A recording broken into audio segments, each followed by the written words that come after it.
Hey everybody, it's Mike Toledo. Wanted to talk a little bit about a follow-up on that appraisal video. What do you do if it doesn't appraise? Well, there's a few ways you can go about it, right? The first way is if the buyer's putting enough money down and the loan-to-value ratio isn't an issue, then it's not an issue. We just move on, and you as the buyer would theoretically just bring some extra money into escrow. That's one way you get around the appraisal. That's the easiest way around the appraisal, is if the buyer just brings money to close and you move on. The second way would be if you disagree with the appraisal, and this is the hardest way, which is to completely disagree with them. You have to submit your reasoning, your explanations, and your comps to the bank, and you have to ask for a rebuttal. The bank is very unlikely to do a rebuttal. The appraiser is not going to want to give you a lot of value back, because that means he's wrong, right? If the appraiser comes back and gives you $150,000 in additional value, then is that bank going to call that appraiser again? That's a big difference to be off. So I would find, every time that I find an appraisal is off, an appraisal rebuttal yields me nothing. Maybe a few bucks, but it doesn't solve anything.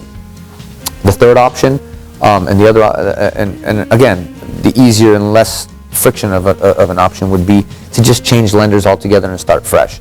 That happens sometimes too. So there's really not too much you can do as far as challenging the individual appraiser on the values itself. You can do a rebuttal, you can request a new appraisal.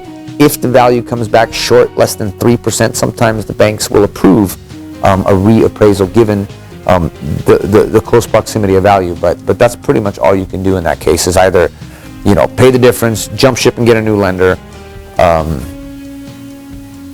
or grind it out and try to work it out with the seller. I mean, I guess you could theoretically ask for a reduction in price, but in this market with 15 offers behind you, 20, 30 offers behind you, people in backup 1, 2, 3, and 4, the seller's not going to really come down in price. He's just going to move on to the next guy if you're not willing to take it as it is. So that's what you got to do in this market, at least in Los Angeles.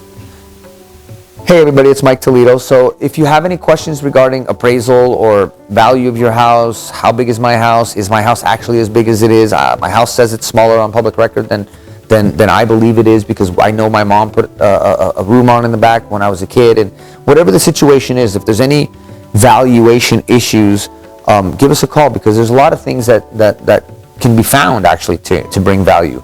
You might find that somebody enclosed a breezeway back in the day. That's 150 square feet. At $800 a square foot, that's a whole lot of money to be adding value to your house, especially if you only have to pay a small fraction to get that added to the house. So for anything like that, give us a call. If you need an actual appraiser or an official measurement, we have really great vendors that we can refer you guys. The Toledos are available for anything and everything.